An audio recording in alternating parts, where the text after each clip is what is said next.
Kirk, it is all yours. Very good. Thanks, Joel. A reminder, turn off your video feed if you can, just to keep minimize or maximize bandwidth. And as Joel indicated, mute your audio, please. My name's Kirk Russell. I'm former president of CFOA, and I am obviously passionate about football, and I love to look at mechanics and rules. And I think this opportunity to do statewide online meetings is helpful. We all get on the same page. We hear over and over again, coaches tell us consistency is what they want us to focus on, and we'll do our best to try to get everybody on board with rules, consistent rules and mechanics.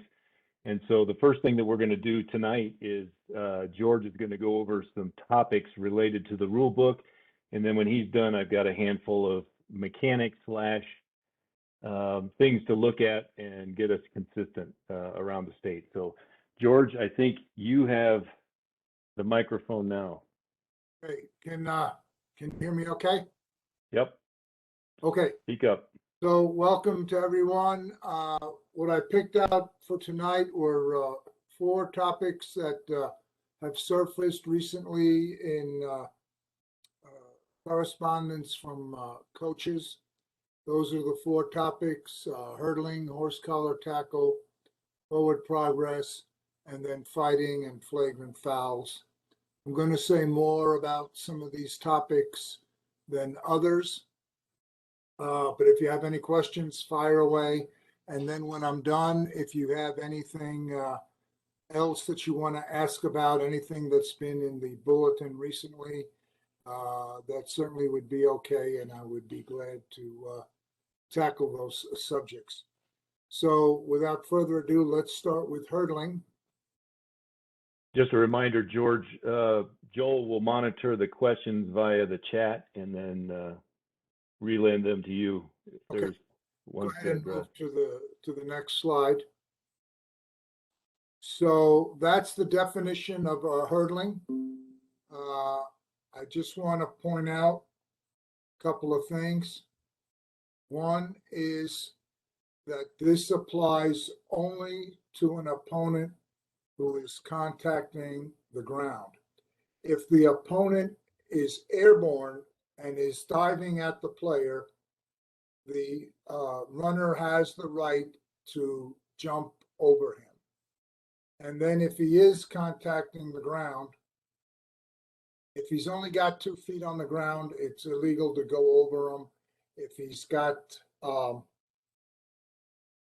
something other than 1 or both feet on the ground, then it's okay to go over them. So let's go to the videos and we'll walk through them. Oh, there's a repeat of your statement. These are the three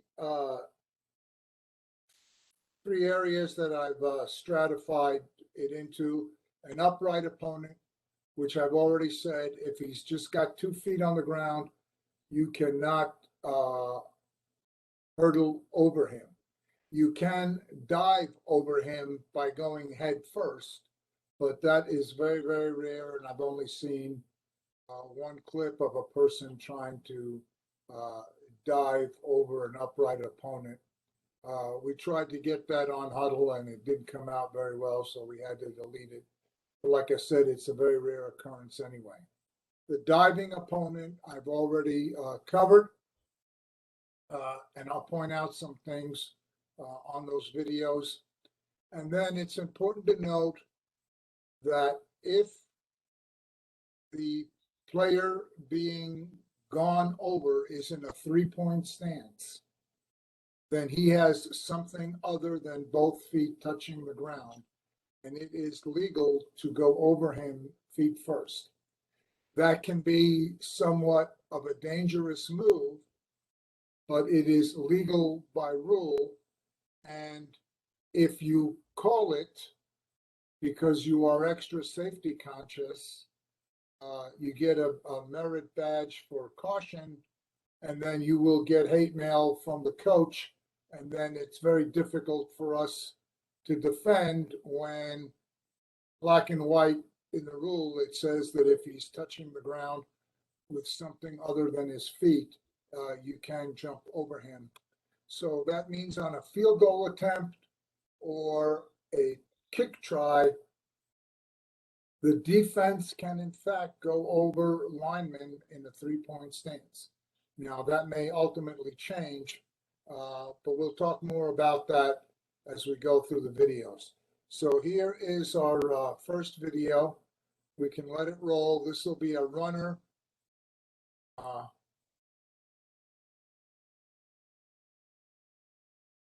That does not look like the first video.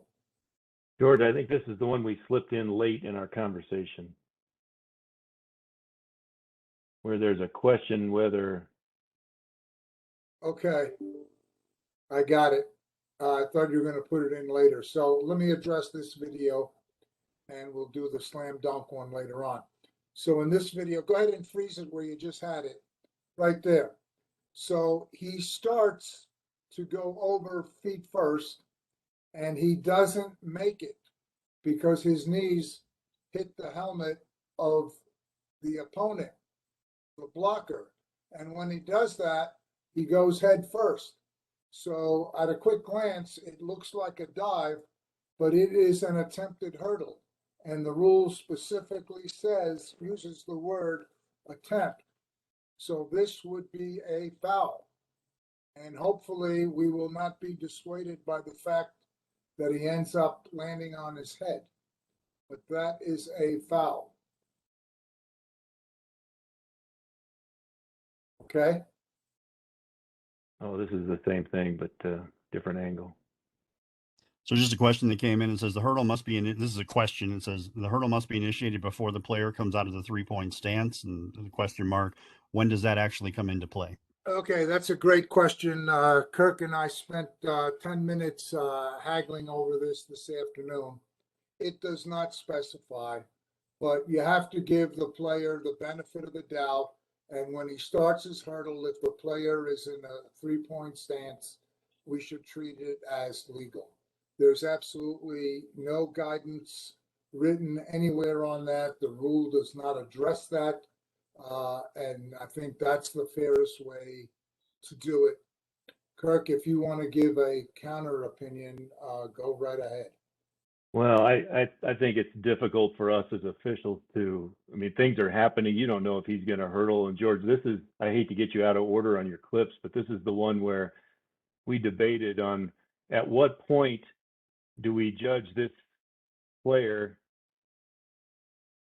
to have hurdled the opponent with his hand down versus up.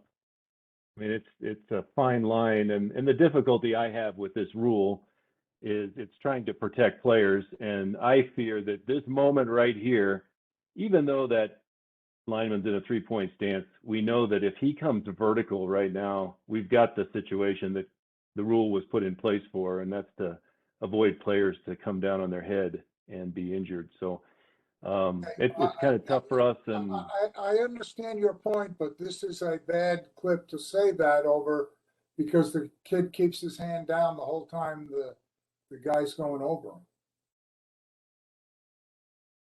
Fair enough. So, there's some expectation that he's going to lift up, but he may not necessarily lift up. And I think that's why you got to give the benefit of the doubt. Okay, this is the clip that was supposed to be the first one. And this is a slam dunk hurdle. Okay, you can cut it off and restart it. He runs for a touchdown. But that is what the rule is absolutely designed to preclude. And unfortunately, they let this kid run for a touchdown and they never flagged it, which is how the clip came into my hands. Pretty good hurdle. Familiar with the Matha, it's one of the top private schools in the United States, and they're always in the top 10 rankings. They're out of Maryland. Okay, so here, our next clip, we watch the bottom of the screen, and we see that this is a diving player of sorts, and he gets his hand on the ground belatedly, and he probably gets his knee on the ground before he gets his hand on the ground. So this is a diving player who has something other than both feet on the ground, and it is legal to hurdle him or to jump over him, because by rule it's not a hurdle if you want to fuss about the semantics. And that was the ruling on the field, and you'll see, let it play through. You'll see the referee is communicating with the line judge and pointing that the tackler was on the ground, and they agreed on no flag, which I would say is the correct call. Did you want to talk about this one again, or? This one we already talked about. You already showed this one. So the guy stays in a 3-point stance. I could take it to the sideline for you.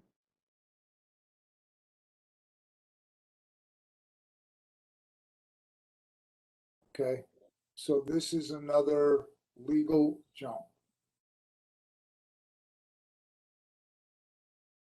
Okay, and that is all I really wanted to say about hurdles. Did you insert one more clip? Nope, that's it. Okay, so let's pause right here. Does anybody have anything about hurdling? I saw the chat thing come on from Nathan, and the question was going through the gap. Going through the gap is legal. That's I have umpteen clips of those. The rule is designed to prevent the players from going over the torso. So an outstretched leg is not a hurdle. That actually was the comment from the coach that we got that triggered getting this onto the agenda. The coach wrote in saying that the officials missed a hurdle on a kick try, and the official's answer was that he went in the gap and got maybe a foot of a lineman that was outstretched, and the video bore them out. So I'm not sure who's going to answer the coach, but we totally support the no call by the officials on that. Joel, were there any other questions on hurdling? Nope, you saw the one that I was going to address. Okay, so now let's go to horse collar tackle. There's the definition. I put the key elements in yellow. It's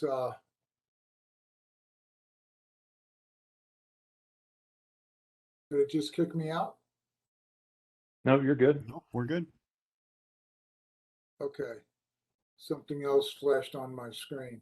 Okay, so the key elements, which let's go to the next slide because I have them highlighted on the next slide. Those are the 3 key elements: the grip or the grab, the pull, and taking him to the ground. So let's spend a few minutes on the grip and grab.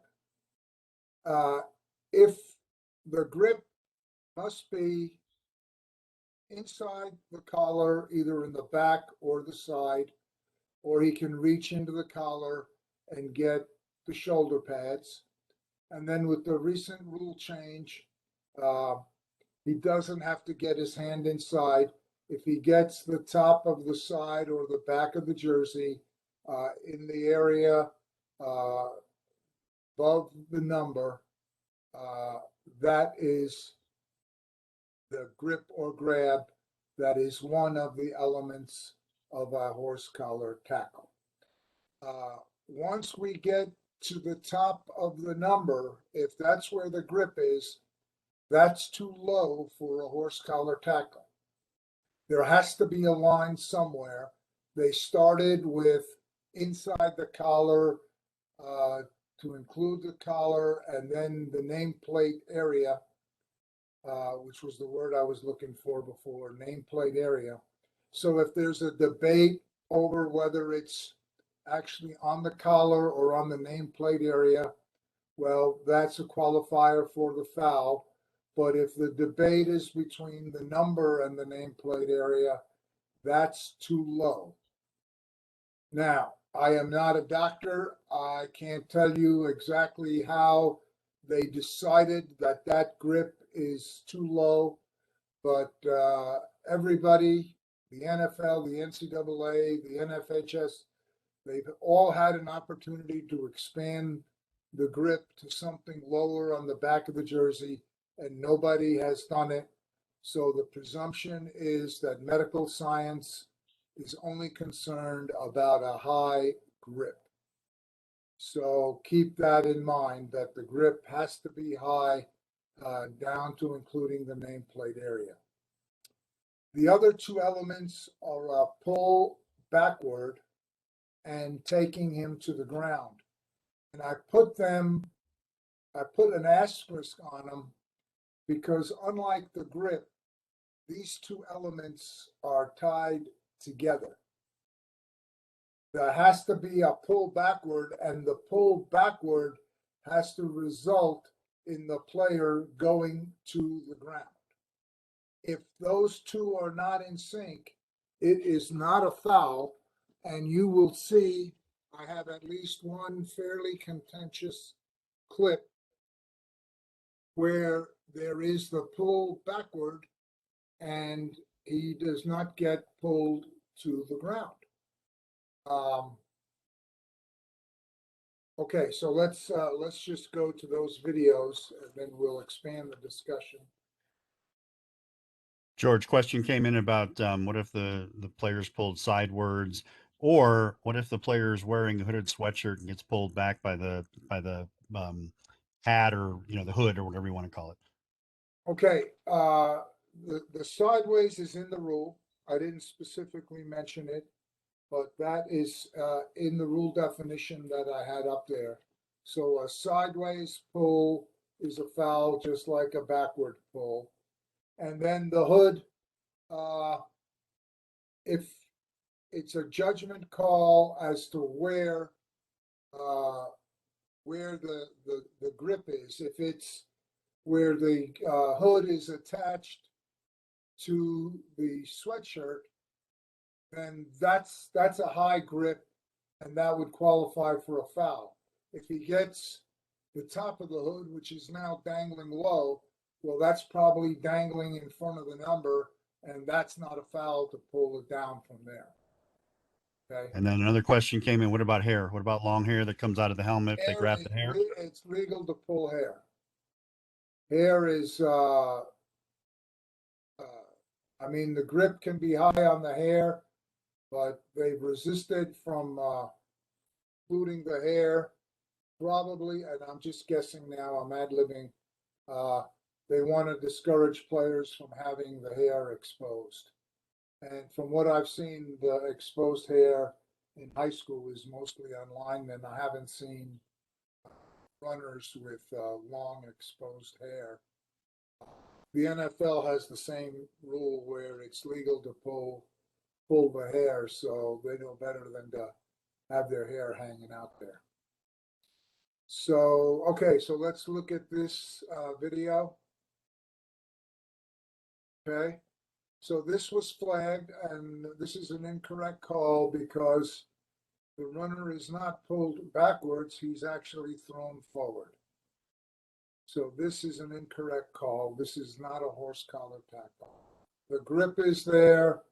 There might be a little tug while he's upright, but there is no pull that brings him to the ground. Okay, this is the second clip.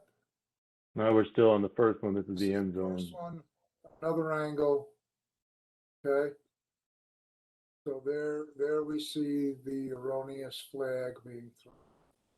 You can see that the player gets pushed forward, pulled forward to the ground. It's not a backward pull. Okay, this one is one that looks pretty ugly. And if you'll notice as they go through it, he grabs him in a whole bunch of places, and the pull that actually brings him down is on the sleeve.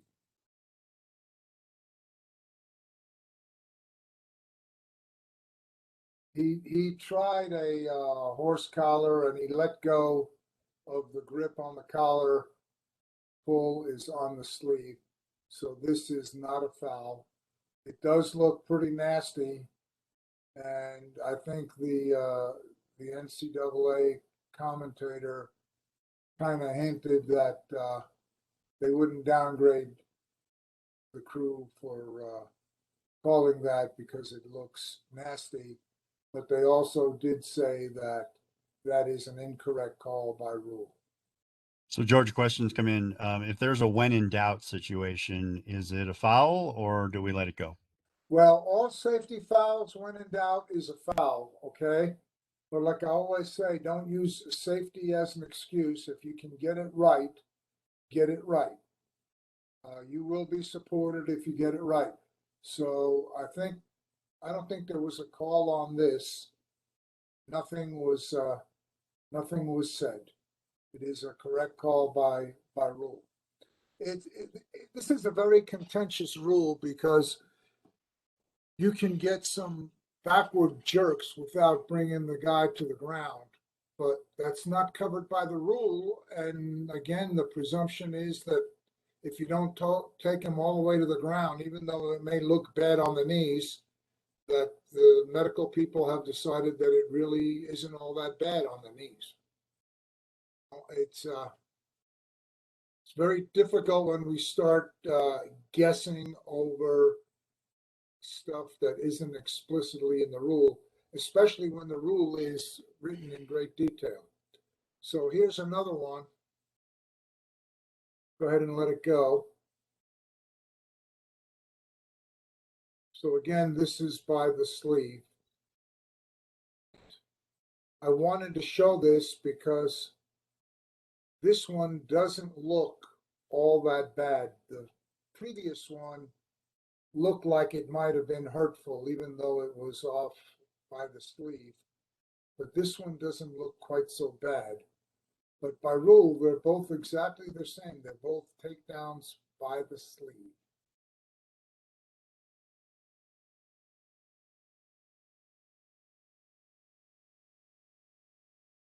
Okay, I think there's one more horse collar.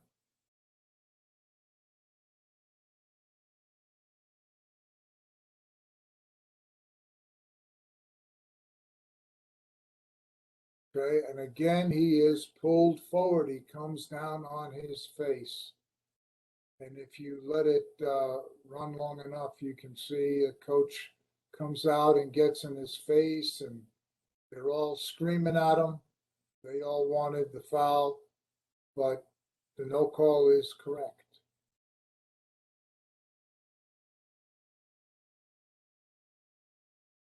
Okay, and that's why I said that the pull backward and to the ground have to be together. Here we have a pull. It's actually a pull forward.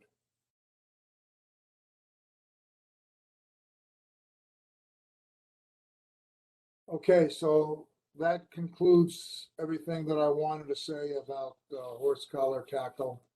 Any further questions on that? You guys have asked some real good questions, and I wish I had more finite answers for you, but we have to move forward on the basis of the discussion. Yeah, nothing else in the chat window right now, George. Okay. So the third topic, and I'm only going to hit this very briefly because it is a very, very big topic. And there is very, very little said in the rule book about forward progress. In fact, what you have in front of you is about everything that is in the high school rule book regarding forward progress. So go ahead and let us go to the next slide.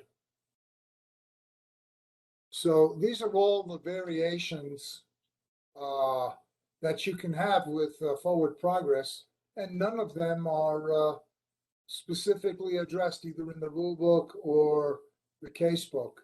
So let me just briefly touch on either of them, and then I have one clip from the past week that I want to spend some time on. So when the runner is upright and he's controlled, then his forward progress is apparently stopped. And the key word in what I just said is apparently, because we don't know if he's going to immediately break free or whether he is going to get taken down. So there should be some hesitation from the initial control. Okay. Now, if while the first guy has a grip on him, a second guy comes in and makes contact with him, then at that point we want to kill it. He's already he's taken a hit by being held upright. So for safety reasons, we want to kill that. So a second defender ends the play. That is a surefire indicator of a stop of forward progress. If that initial control is broken, then that's where it gets dicey, because now we may or may not have a forward progress stop. The breaking of the initial control doesn't necessarily end the forward progress. If he's able to break free and then continue forward of his own volition, then we don't have a forward progress stop. But if the grip is broken and then he ends up going down either by trying to advance or because he slips, then we have a forward progress stop and he gets the foremost advancement. Okay. And the same thing applies if he's not controlled. If he's not back, we have to make the same judgment. Is he able to advance on his own after the initial knock back? If he can advance, then there is no forward progress. If he can advance, even though he may not be constantly in the grip of the defense, then we have a forward progress stop, and we want to stop that. Okay, so where the real contention comes in is when the runner is either knocked back or held and controlled, the ball becomes loose. And that's the video that I am going to show you. The rule of thumb here is that if the initial contact doesn't knock the ball loose, we need to have a forward progress stop call. It is a cheap turnover if the defense can hold a runner still, upright, and then somebody comes and strips the ball from him. Now, there's a counter argument to that, and probably what most coaches would say is, well, you got to hold on to the ball. Well, that's true, but it is generally considered unfair to prop up a runner and then steal the ball from him. So let's go to the video.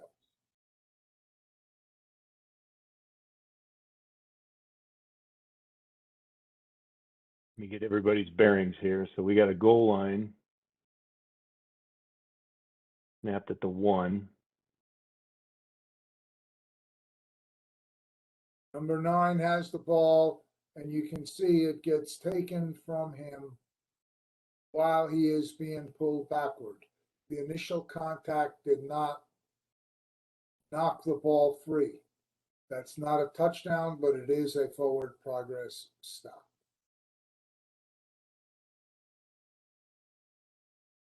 George, we should have done a poll on this to see how many people think this was a fumble and how many think it should be whistled forward progress stop. Hindsight is wonderful. I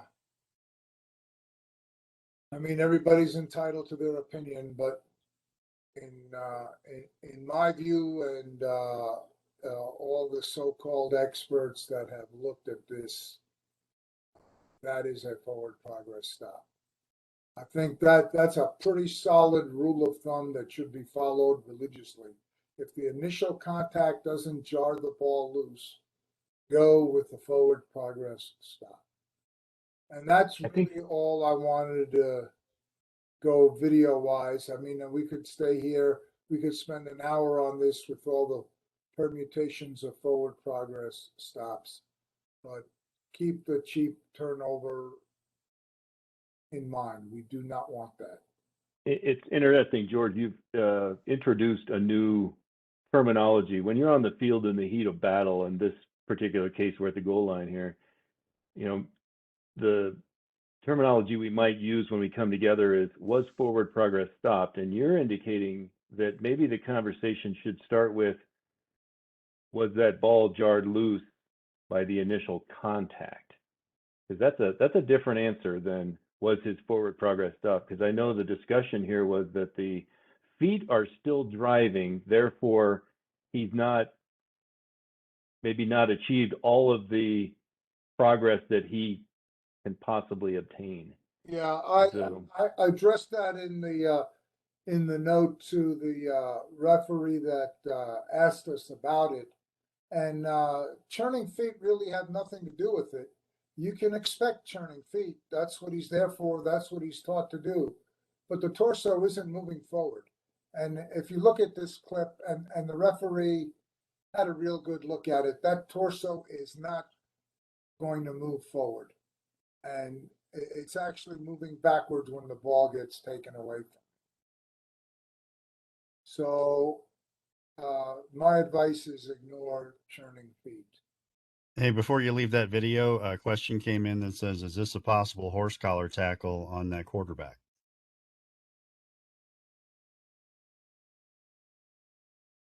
He grips up there, but he doesn't really pull them backwards. And yeah, some of the elements are there, but I would say no, that is not a horse collar tackle. And just one other aspect of this I just wanted to ask about that I've had happen to me is when we get ready to rule forward progress and the whistle's coming, all of a sudden the player breaks loose, right? And the coach goes nuts because we, killed it early, supposedly. Yeah, that's a good one. And the answer is, coach, they let up when they heard the whistle. Okay. And that's probably true. Okay, so fights. We've had some interesting fights this past week. So that's the definition of fighting. I thought I had put the words unrelated to football in yellow, but that's the key phrase there. Combat of matter unrelated to football. And then it lists, but are not limited to, and there's a whole bunch of stuff listed there. And what I'm going to say is, this is really, really broad. And we got to be careful about following what it says here literally, because we will have a hell of a lot of fighting if we do. So let's go to the next slide. So I tried to break this down for discussion into two categories. And the first is a punch or a kick.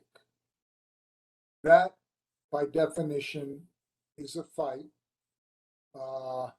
As a kid, we always tossed around the cliche, it takes two to make a fight. Well, that's not true in football. That one punch or one kick, whether it hits or misses, is a fight. And we want that called. But it has to be a true punch and a true kick. We have had some very flaky ejections over the years.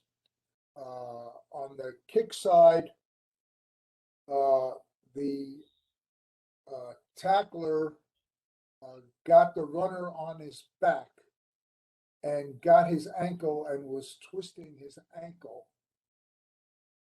And what the runner did was try to break the tackler's grip on his ankle by manipulating his his foot. And as soon as the tackler let go, it looked like a kick. So the victim got ejected fighting because it looked like a kick to someone who wasn't paying close attention to what was going on. The second one was the player was being held and he used a forearm shiver to break the hold. So the official didn't take the context into account and saw the arm go forward and said, that's a fight, he's ejected. Okay, and that's why we got to be careful. It is very, very rare that we are going to have a live ball fight. I'm not going to say that it can't happen, but if you're going to see a true punch unrelated to football, it's probably going to be while the ball is dead. So be very careful with that. The second type is a brawl. And here, we're not really worried about whether anybody throws a punch. If there's a bunch of kids grappling with each other, throwing people to the ground, wrestling with one another, trying to trip the opponents, rolling all over the place, well, that is a brawl, and all the participants in a brawl should be ejected for sure. Where we fall short on this is the subs leaving the bench. The rule, and I believe it's 981K or something, but it's down there in the unsportsmanlike non-players section. Any substitute who wasn't in the last play that comes onto the field during a fight is automatically ejected. And frankly, we're not doing a good job of that. Now, is it a hard job? Hell yes. It's very hard when there's a bunch of them coming off. It's hard to get all the numbers, okay? Especially when the brawl is in one of the, and right in front of the team benches. It's a lot easier to get the ones that come all the way across the field, but you're going to have a hard time getting the ones that are on the team whose bench is near the fight. It's true that Shasta can do and the school can do a video review and get the numbers of any players that did that when the officials didn't get it. But as a practical matter, that just doesn't happen. That's not right. I'm not condoning the way it ends up, but it just doesn't happen. We've got to get the numbers. And the key to that is the wings cannot leave their sideline. Let the referee, the umpire, the back judge take care of the fight. And my idea of those three officials taking care of the fight is letting the coaches come on the field and let them deal with their players themselves. When we get in the middle of a fight, we run the risk of getting inadvertently whacked. So George, a couple of questions that have come in. Let me finish going Okay, through all right. this, and then we'll do the questions.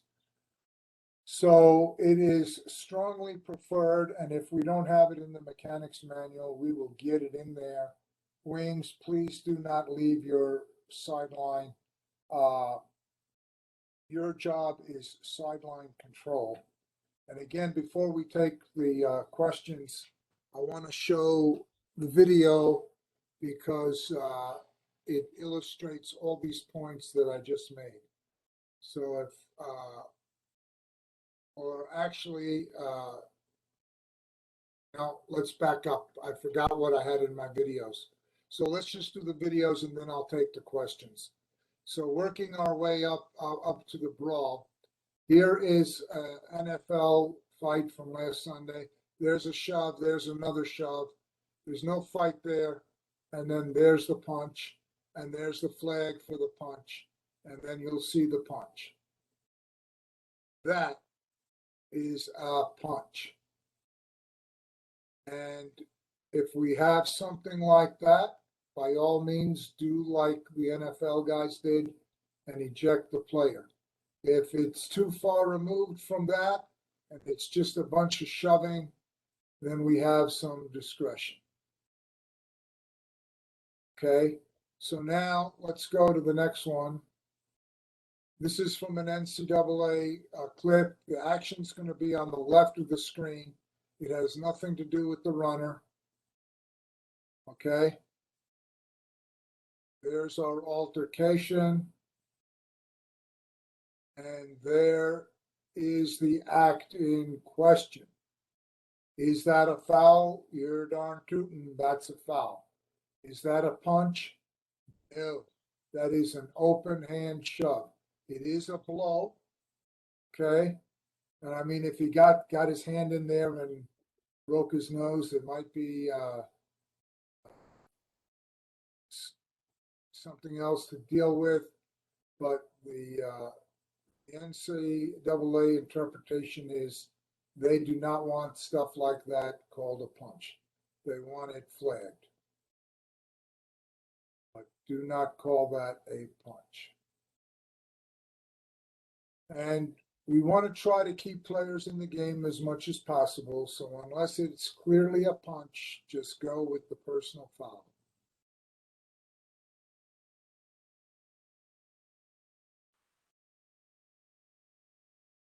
Okay, so now the video that I was trying to jump to, I didn't edit this. You can see that we have another type of foul there. That ball can't be moved. Go ahead and stop it because I'm going to talk about it a minute. Okay, so what he does is he moves the ball after the ready for play. Is that egregious? No. Is it prohibited? Yes. Would I flag it? No, but I would kill it and tell him he is committed to kicking that ball from the hash. Even though technically once you stop it, you're going to blow a new ready for play, he could position it, reposition it. I wouldn't let him take advantage of the fact that he did something that he should have been flagged for. So like I said, it's not a big deal and it doesn't happen very often. But at any rate, that's the first thing. And now we're going to go to the brawl, and we're going to look at this several times because we're going to look at how it starts, and then we're going to look at how the black jersey sideline reacts to this and how the officials react. So again, the fight starts not near the runner. It's all the way on the left of your screen by the 30-yard line. They're wrestling. I've already got enough to eject them. From a distance, it looks like somebody threw a punch. Okay. You'll note that because it's a kickoff, we had two officials on the sideline, and they both ran to the scene of the scramble. There's nothing they can do there. The referee was there. There was another official on the sideline. The coaches were quick to get out. So on this one, look at the officials taking off and then look at number 75, who does what the officials should have done. So now the officials take off. Coach goes out. 75 keeps his teammates back. Good job, 75. Future member of CFOA, I hope. So that's it. We don't know how many guys from the white jersey team came off the bench, but we had at least 2 ejections there on this one. Couple comments, Let's- George. I think this probably started with the relocation of the kick. That probably caused all the problems. Yeah, You right. can blame it on that. Okay, thank you. Yeah. We needed The other thing I wanted to point out is that there is there's a lot of difficulty in managing a fight or a brawl, or who was coming on the field to participate in a fight and who's coming on to enter, or just as a normal sub. Any wisdom there? No, that sounds good to me. I think we can take the questions now, Joel. So there were 2 questions that came in. One Scott Lewis, I think, answered, and it was relating to if a player goes to strike the ball, to punch the ball out and misses and actually hits the ball carrier instead of the receiver, hypothetically in the chest, is that something we'd want to flag? But Scott kind of answered it in the chat window. Is there anything you'd like to add for that particular question there? Scott said that seems to be, attempting to strike the ball is a football act, and if they were to miss, right, that's not something that would be considered fighting. Yeah, that would have been my answer. Okay. And the second one that came in, and I'm just going to knock on wood before I even ask this one, because what happens if you do get a bench clearing brawl and we eject 3/4 of a team? They can no longer field the team to have enough people on offense. Is that a forfeit? I mean, just worst case scenario, what do you Okay. do if there aren't enough players left? Well, thank you very much. I think that was oh, you haven't seen my bulletin yet. Only the area directors have seen the advanced copy of the weekly bulletin. I do address that in the weekly bulletin, which Kirk will get out either Thursday or Friday of this week, because that's exactly what happened last Thursday. The answer is the game, if they don't have enough players to continue, the game is over. You don't need to label it as a forfeit. You just say the game is over and the league presidents and CHASA will decide what they're going to do with the game. It depends on what the margin is between the teams. It depends on how far into the game this took place, but you should not play any further. And the incident at hand is exactly what happened. There was a big brawl.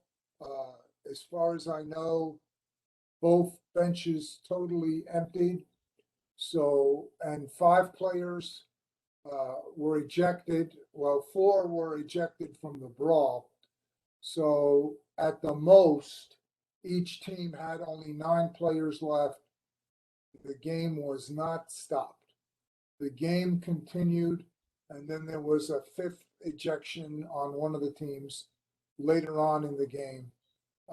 And CHASA was not happy with the fact that the game was continued. If there's a brawl, it is a black mark on the schools. It is a black mark on CHASA. It is a black mark on high school football in general. And those kids do not deserve to play anymore that night. I really don't understand what triggered the fight here. I don't understand why you punch a guy with a helmet on. I've never understood that, just by the way. So that concludes what I have.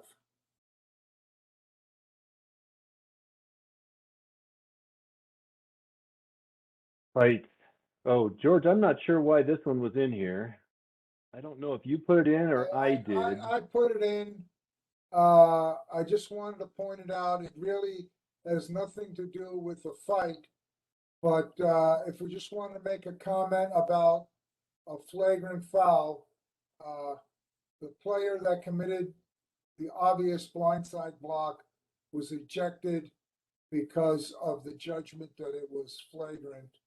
And again, I found great difficulty finding anybody to think that that was other than a textbook blindside block worthy of a foul, not worthy of ejection.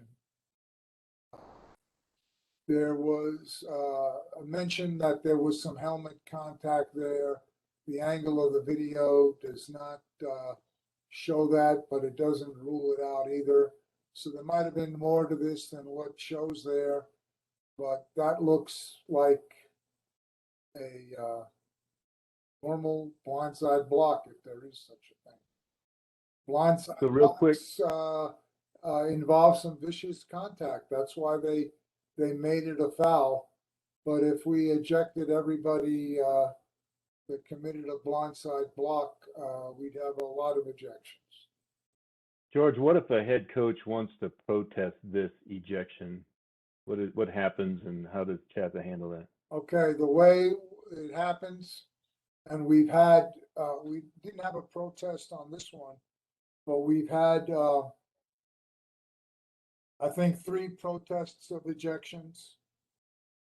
And the answer is it's a judgment call and it's not reviewable. And Chassa won't even look at it. I had a 4 or 5 iteration email exchange with a coach that wanted to appeal an ejection, and he went as far as to question why do the officials have so much latitude in deciding what's flagrant and what's not. I guess the only answer we can give them is because there's no other way to do it. You know, unless you want to go to something like targeting an NCAA where all targeting is an automatic ejection. But even then, they have an on-the-spot video review. So that would be eminently unfair in high school, and that's never going to happen in high school. So flagrant will forever be a judgment call. There aren't many guidelines as to what is flagrant and what is not. And that might be a topic that we tackle in a future session. Okay, before we shift to some few plays that I have to finish up the night, is there any questions for George related to the presentation before I take over the film? Joe, you see anything? Nope. The last thing that came in, and I just read it in case everybody didn't catch this, but it's from John Conklin, and he talking about ejections. He just says that a crew can reverse their judgment if the crew decides it was not worthy of an ejection. Say they talked about it at halftime, and so then you would let the player back in the second half and not report an ejection to Chassa. So, George, any comments around that? Yeah, as far as the crew discussion on an ejection, that's apple pie and motherhood right out of our mechanics manual. We do not want shotgun ejections. We don't want unilateral ejections by any one official. We want a discussion. We want to make sure the ejection is solid before it is enacted. I would say, and the Chassa rules back this up, is once the ejection is reported to the head coach, we can't retract it from there. So, George, not to spend a lot of time on this, but Could you get away with it? Yeah, I don't think the coach would rat us out, you know, but for integrity of the game and credibility, you have a chance to discuss it and make your decision before you report it to the coach. And once it goes to the coach, it is final. The only way Chassa would even consider overturning it is if you got the wrong number or it was not supported by rule, i.e. you ejected somebody for second unsportsmanlike when one or both of the fouls were personal fouls. So just another quick example or question, George.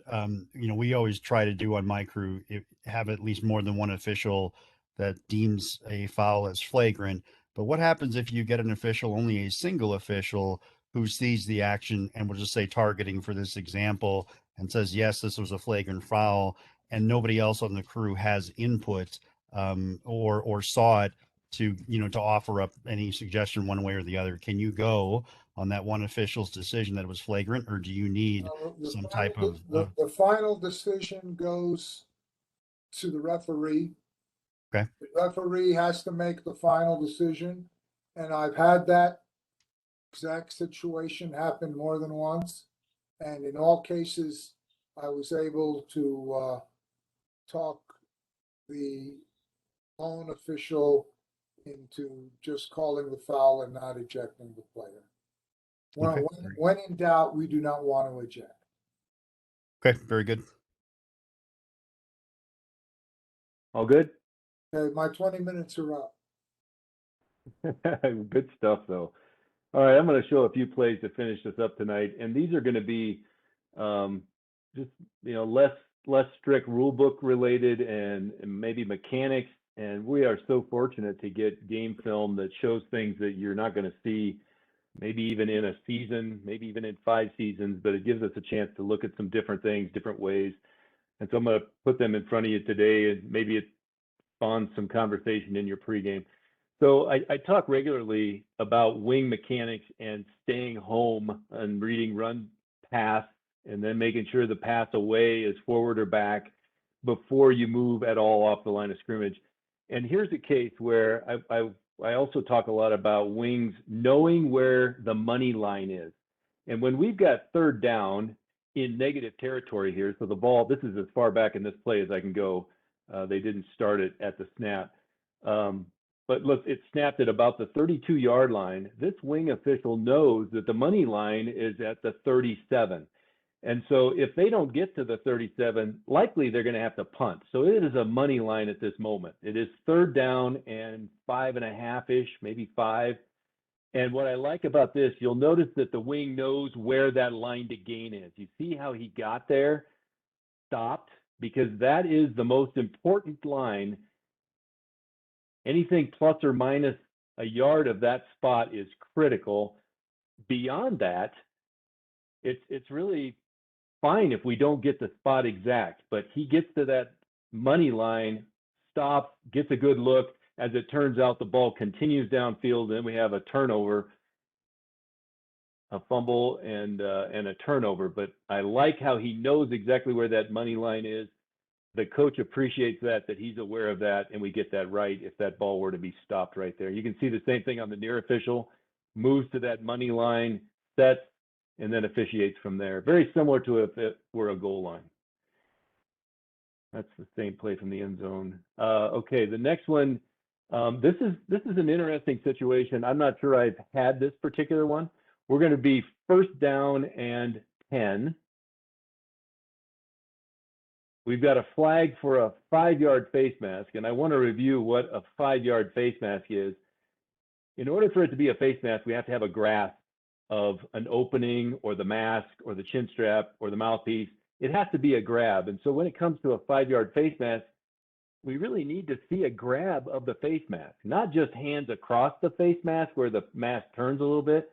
We need a grab. The 15-yarder is a grab and a turn. A 5-yarder is a grab.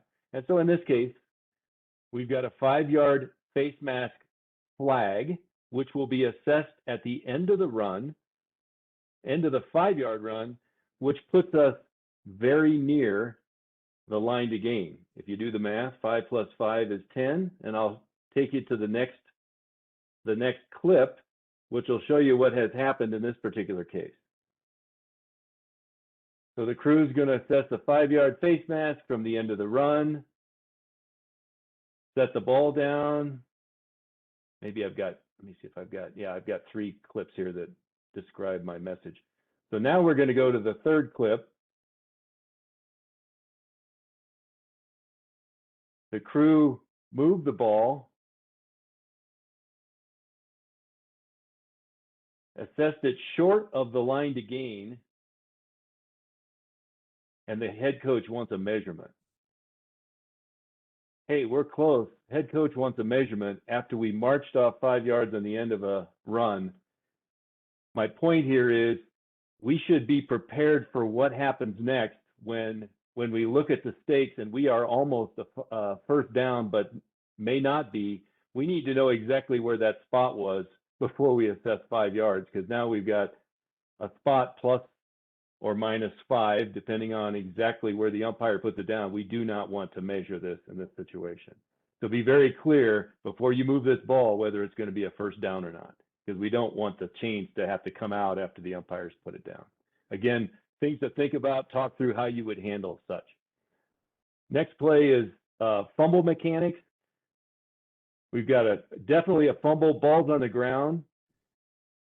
What I'd like to look at here is what I think looks better. Not that the crew got it wrong. You can see the referee is signaling first down the other direction. What's going to look better, I think, and credibility-wise of the crew is to actually have the referee come into this area. And I think what he has received here is communication from the umpire that we're going the other way. And I like the referee to signal, but I think if I'm from the coach's box or in the stands, and the referee is signaling the other direction from where he's signaling right here, I might say, how does he know? Even though we know, I think it just looks better if the referee comes in, he's closer to the action, there's communication, and in some instances, white hats say, give me that football so I know exactly who has it, so it's not going to come up in somebody else's hands, and then signal first down the other direction. I think it just looks better than the distance the referee is away from the pile here. I do like the referee signaling the direction of the turnover, but I think being closer to the action would look better. This play I want to talk about, we should be pre-gaming with the head coach. The swinging gate. So in this case, you can see that the crew is aware that swinging gate, we've got the umpire moving under the post. I have yet to see a team kick from the gate. So I don't know that the referee has to, or the umpire has to be positioned under the post right now. He is rotating back to the post because they're shifting into a kick formation. As it turns out, the snapper comes up and runs with the ball, attempting to pass. I like all the mechanics. Everything looks good. The wing now moves to the pylon, as he should. He moves to the money line, officiating this. I don't want eyes in the action of the quarterback. The referee's got the quarterback. I'd like the eyes of the wing probably in pass coverage, looking for a defensive hold, being prepared for this pass into the end zone. Player goes up with it. Back judge in position to make the call. Everything looks good. Umpire moved to the line of scrimmage to make sure we didn't have any linemen in the end zone. I only show this because of all the crazy things that can happen with a swinging gate.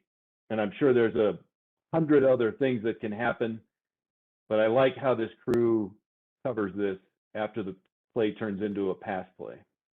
Referee's got quarterback action following that kicker turned quarterback as he gets hit right when he threw it. Everything looks good. We did get rid of the referee rotating to the press box after a successful score. We didn't need that in this case. This is, I think, long before that mechanic changed. Next play is one that's Pogar, I think you were on this game. So we've got a fairly close game. I think the point differential was 11 when this interception was thrown. So the team that threw the interception is down by 11, but let's assume it was closer. And now we've got time running out at the end of the game. Get the play to start up here again. So now we've got a team lining up for victory formation, but they are snapping it from the 1 yard line. And I'm guessing the offense here does not want to take a safety. So taking a knee on the 1 yard line is a bad idea. Looks like the crew has moved in because they've heard we're taking a knee. I think we've got to be cautious of moving into victory formation when it's either the score is close, or in this case, we're snapping it from the 1. I think we just need to stay back and tell both teams, hey, you got to play football. Even though they said they're taking a knee, play football. And I say that because this could be a bad snap. It could be a safety. And the defense, even though they can't win it on this snap, they might want to make a point and try to end the game or have this team in black kick their safety kick. And so what happens is they take a knee. You can see you've got some bouncing going on. There's probably some tempers ready to flare. I'm going to take you to the next play. Whoops, I'm sorry. Oh, shoot. What happens when you have rookie run the film here? Let me take us back. So I'll take it to the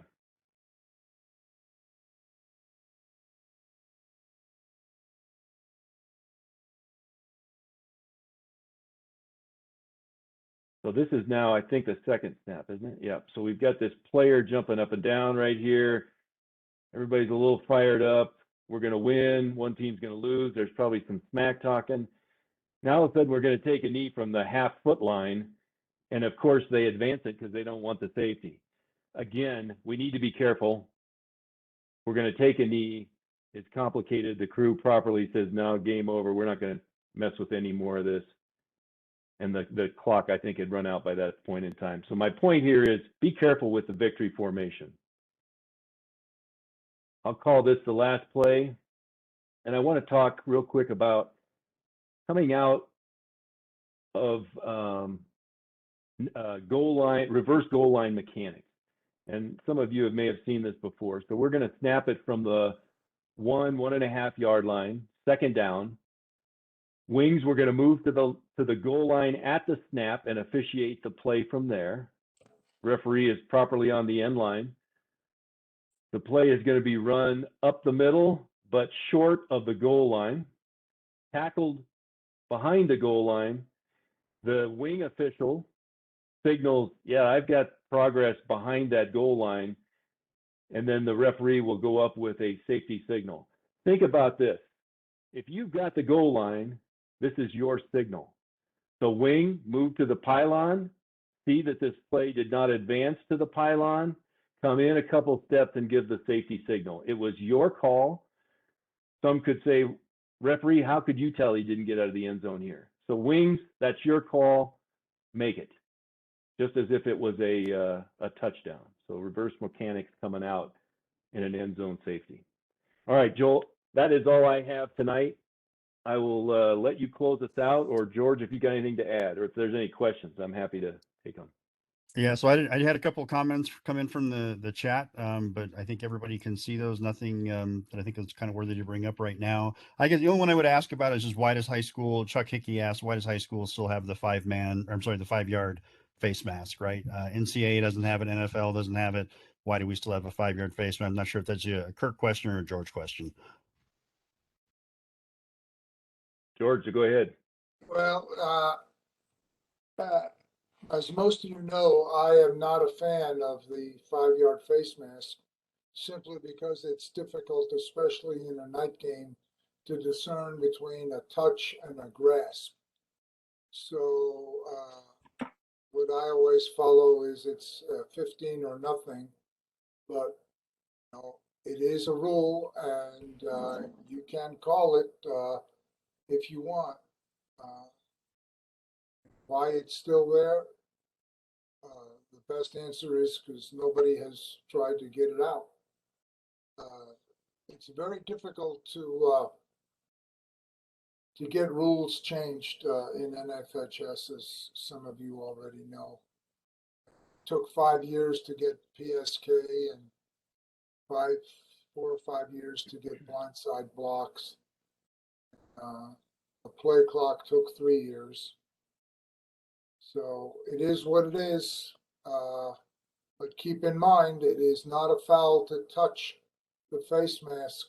So if you're sure he grasped it and didn't just touch it, by rule, you're good to call it.